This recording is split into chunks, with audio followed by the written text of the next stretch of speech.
Also shocked us with that tariff on tariff threat for aluminum and steel. Now we're talking about a 50% levy. The Prime Minister, wrapping up a meeting in Brussels with top NATO and EU officials, said that Canada will be unequivocal in our response.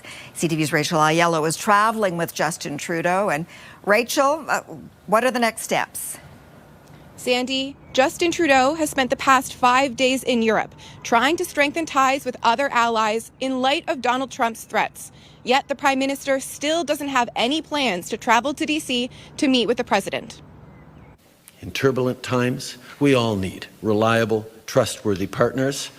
The Prime Minister is focused on friendshoring, but he's yet to put a trip on the books to talk to Canada's closest ally. Have you had any conversations with him about you going down to D.C., trying to sort out your tensions in person?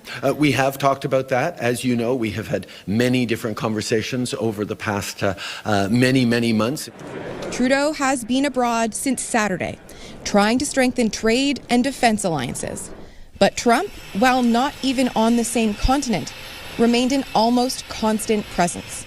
From a brief interaction Trudeau had with U.S. Vice President J.D. Vance on the sidelines of an AI summit, it was just a quick greeting exchange, to his meetings with allies, including those he had today at the seat of the European Council.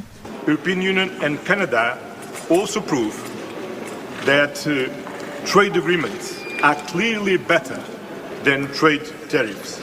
EU countries are grappling with the same American unpredictability. Trust is very much needed. Today, Trudeau also met privately with the NATO Secretary General to affirm Canada's commitment. The government has long been criticized for failing to meet its goal on defense spending. Trump has added a new sense of urgency as the U.S. Commander-in-Chief has his eyes on other countries' contributions. If you look at Canada and would be cherished as a 51st state, they don't pay their share of military in NATO. But Trudeau is leaving Europe, and there's been no change to the government's timeline for meeting the spending target, even with Canada's defense minister saying Trump's threats are concerning. We will always stand up for our nation, our country, and we are not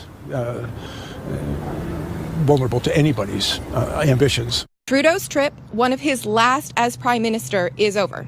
But Defense Minister Bill Blair is sticking behind for additional meetings with allies. Sandy? All right.